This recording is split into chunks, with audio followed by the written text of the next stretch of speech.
Oke, jadi di video kali ini gue akan bahas match pertama yang dijalani oleh timnas U23 ya. Eh, Kalian pasti juga udah tahu kita melawan sang tuan rumah yang dibantu kemenangannya oleh sang wasit dari Tajikistan itu, yang gue juga udah nggak inget namanya siapa, dan gue juga udah nggak mau nginget juga. Tapi gue tetap bikin video ini karena gue kepikiran terus dan pengen ngeluapin untuk gue juga, walaupun emang nggak akan berefek apa-apa dan nggak akan bikin timnas jadi menang juga, tapi seenggaknya gue pengen ngungkapin aja gitu.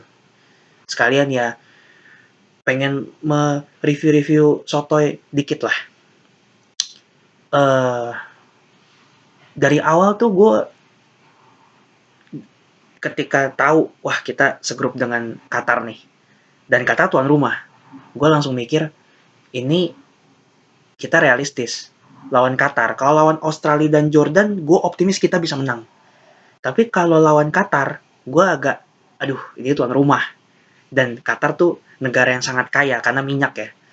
Gue langsung mikir, seri aja udah bagus. Karena mereka pasti selain didukung oleh supporter, ada faktor X, yaitu wasit. Jadi gue udah yakin banget pasti Qatar akan dibantu wasit. Cuman gue nggak nyangka akan sefrontal ini dibelainnya. Gue nyangka kalau Qatar akan dibantu wasit tuh, gue sangat nyangka karena memang namanya tuan rumah pasti akan dibela lah, apa Qatar punya duit. Tapi gue sangat tidak menyangka bahwa Qatar dibantu wasit akan se apa ya, bener-bener sefrontal ini gitu. Gue bener-bener sangat nggak nyangka gitu. Paling ya kalaupun dibantu wasit itu nggak akan terlalu kelihatan lah gitu ya. Kalau ini kan kelihatan banget bro. Salah satunya dari kartu merahnya Ivar Jenner aja itu udah sangat kelihatan, sangat kelihatan. Nah ini gue langsung masuk ke match aja ya. Kita nggak diperkuat oleh beberapa pemain diaspora kayak Elkan Bagot yang katanya bergabungnya tuh baru match kedua ya, nanti lawan Australia. Dan sorry, bukan Bagot, Justin Hapner. Maksud gue kalau Bagot yang gue tahu itu sama sekali nggak akan memperkuat timnas di ajang Piala Asia U23 ini. Nah, eh, di menit awal itu Qatar itu langsung menguasai permainan. Wajar, karena mereka tuan rumah. Pasti mereka langsung mengambil inisiatif permainan. Tapi apakah permainan mereka bagus? Enggak. Permainan Qatar tuh apa ya, untuk timnas sekelas Qatar, walaupun ini memang U23, tapi untuk timnas sekelas Qatar yang rankingnya kalau nggak salah ranking 34 ya, 34 di FIFA, itu permainan yang mereka tonjolkan itu seperti permainan-permainan tarkam gitu loh. Mereka oke, menguasai bola, eh, skill individunya ya lumayan lah, nggak jelek-jelek banget walaupun juga nggak bagus-bagus banget. Tapi apakah mereka bermain bagus? Enggak. Bahkan mereka di babak pertama itu hampir nggak pernah bikin peluang emas, yang bener-bener peluang ya, yang bener-bener hampir gol itu nggak ada. Kalau cuma peluang-peluang receh, peluang-peluang anak TK tuh ada. Tapi kalau peluang-peluang yang emas banget, bahkan malah kita yang bikin peluang emas. Dari yang gua inget ya, itu ada total 3 kali. Yang dua kan dari throw in-nya Arhan, dan yang paling peluang emas banget yang shootingnya Rafael Strike di menit yang terkena tiang gawang itu ya. Itu sayang banget itu, kalau itu gol itu akan mengubah segalanya. Bahkan mungkin wasit pun jadinya bingung nih. Ini gimana gue mau belain Qatar karena Indonesia udah unggul gitu loh.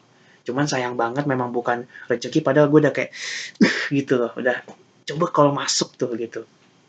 Nah, tapi Indonesia pun apakah bermain bagus? Enggak juga. Gue nggak bilang Indo bermain bagus banget gitu, enggak, karena tetap ada beberapa kekurangan yang gue lihat, kayak contohnya komunikasi, penempatan posisi, passing-passingnya sering salah, kadang-kadang suka panik langsung jadi kayak main di Liga 1 gitu, long ballnya sih yang gue lihat kalau akurat enggak, sering lepas juga, sering salah ngoper juga. Cuman beberapa kali kayak Marcelino strike itu, Arhan itu suka dapat bolanya. Tapi kalau dari depan tuh bingung, lu mau ngoper ke siapa nih? Karena kadang-kadang pemain kita tuh kalau nggak susah nyari posisi atau udah keburu dijagain sama para pemain Qatar gitu loh. Sampai akhirnya di menit ke 45. Itu gimana ya? Itu penalti yang bukan agak sih. Gue sangat kontra sih karena Rizky Ridho itu tangannya begini, itu kan dia refleks karena mengikuti badannya dia yang mau jatuh juga kan. Dia tuh nggak ngelihat ke belakang loh, dia ngeliat bola. Dalam kata lain kalau bahasa gue, dia tuh nggak sadar kalau di belakangnya tuh ada pemain lawan. Dia juga kaget pasti. Dan begitu dicek VAR, diputuskan penalti, itu VAR-nya juga agak-agak, aduh, ya gimana ya, gue juga bingung sih. Jadinya eh akhirnya penalti, Hernando ketipu 1-0. Nah, gue langsung masuk ke babak kedua ya. Ini gue udah mulai sebel lagi nih kalau inget-inget. Baru main 1 menit, 1 menit. Bahkan kayaknya belum nyampe 1 menit deh, baru 30 detik lah, 30 detikan. Tapi kita anggap 1 menit. Ivar Jenner kena kartu merah, kena kartu kuning kedua. Which is kartu merah. Padahal itu dia lompat, itu kakinya tuh nggak nyenggol gitu. Padahal kalau punya nyenggol tipis banget.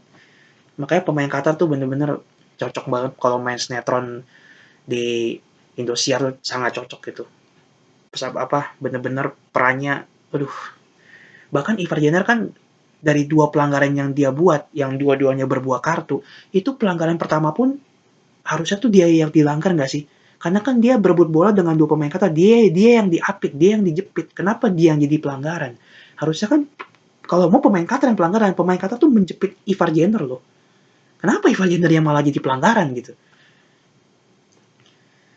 Akhirnya kita bermain dengan 10 orang sampai di menit ke-53 ya. Di menit ke-53 Indonesia kembali diganjar pelanggaran hadiah free kick buat Qatar, dan pemain Qatar tuh yang nomor punggung 19 kalau nggak salah. Gue lupa namanya dan nggak mau inget juga. Itu berhasil menciptakan gol. Gol cantik sih. Golnya tiang dalam dari free kick langsung. Tapi di sini gue juga ada agak kesel sama Hernando. Kesel dan bingung sih. Karena kenapa dia hanya menempatkan 2 pemain di pagar betis? Kenapa nggak 3? Gitu loh. Gawang tuh lebar coy. Dan lu cuman nempatin dua pemain buat jadi pagar betis. Dan lu berdiri di tengah-tengah. Jadi kan lu nggak bisa ngeliat bola dong. Harusnya kan lu tempatin 3 orang. Itu yang satu yang paling kanan sini buat jaga tiang kanan lah ya. Lu jaga tiang kiri, lu agak ke kiri. Kalau lu agak ke kiri, itu bola dapet tuh. Karena lu di tengah, bolanya meluncur, lu nggak dapet tiang dalam gol. Jadi dalam gol ini gue agak agak menyalahkan Hernando sih. Tapi ya itu kan hanya opini gue aja. Dan uh, setelah itu kita walaupun bermain dengan 10 orang, kita tetap fighting, kita bermain Spartan, bahkan uh, apa namanya, kita tuh bermain dibanding Qatar tuh stamina lebih kuat, kita juga bermain lebih kompak. Qatar itu hampir nggak ada peluang, lagi-lagi hampir nggak ada peluang, kecuali 2 gol itu ya, 2 gol yang bukan dari open play juga, gol ya, dari bola mati, satu penalti, satu free kick gitu loh. Sampai akhirnya di injury time kita dapat kartu merah lagi, Ramadan Sananta. Nah, kalau Ramadan Sananta gue nggak akan debatin karena memang itu pure murni kartu merah. Gua pun kalau jadi wasit pasti ketika ngelihat pelanggaran itu, gue langsung ngeganjar dengan kartu merah sih, karena itu jelas banget dia sengaja uh, nempelin kaki uh, ke kaki bagian belakang pemain Qatar, dan itu emang harus diganjar dengan kartu merah. Kalau itu kita case close ya. Tapi kalau untuk Ivar Jenner, debat selalu bisa diperdebatkan karena itu bukan pelanggaran coy, itu nggak kena, itu tipis banget kalaupun kena, itu nggak debatable lah. Kalau yang Ramadan Sananta, oke, gue setuju, itu kartu merah, fair ya, kita fair gitu. Dan cuman gue ada beberapa catatan juga kayak buat para pemain timnas yang mungkin kayak Rio Fahmi, itu sisi kanan terutama di babak pertama sangat kelihatan digempur terus, mainnya tegang, Komang Teguh juga mainnya tegang, sampai akhirnya dia setelah Ivar Jana dapat kartu merah, Komang Teguh ditarik diganti oleh Nathan Jo-on ya. Dan memang gue udah prediksi Komang Teguh pasti ditarik, karena mainnya ya itu tegang gitu, kayak bener-bener demam panggung. Tapi itu wajar, gue bisa paham gitu loh.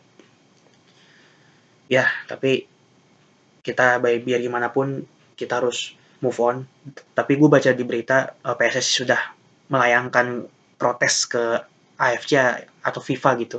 Cuman gue rasa kali ini gue pesimis, kayak dalam artian mungkin diterima sama mereka, tapi kalau apakah digubris, menurut gue enggak. Karena ya balik lagi, pasti kata udahlah, lu bantu gue gitu. Palingan kalaupun bisa dibantu, kartu merahnya Ivar Jenner itu kalau memang bisa ya itu dicabut. Tapi kalau untuk apakah rematch atau Qatar kemenangan dibatalkan, nggak akan. 99% tuh nggak akan. Kita realistis, maka dari itu kita masih ada 2 match lagi, lawan Australia dan lawan itu hari Kamis ya. Kalau lawan Jordan itu kalau nggak salah hari Minggu apa Senin gitu. Gue pengen kita fokus ke 2 match ini, lupakan dan move on dari match lawan Qatar. Kita fokus ke apa namanya, 2 match lawan Australia, lawan Jordan. Kalau bisa, sebisa mungkin kita raih 3 poin. Kalau bisa. Kalau nggak bisa, jangan seri dua-duanya. Kalau seri dua-duanya tuh bahaya juga buat kita. Kalau bisa, kalau memang nggak bisa dua-duanya menang, satu seri, satu menang. Yang penting minimal kita ambil 4 poin. Oke? Segitu aja dulu nih, gue sambil nonton match Irak lawan Thailand ya. Sementara Thailand lagi unggul 0-2 sih. Gue kaget sih jujur. Oke, bye. Ciao.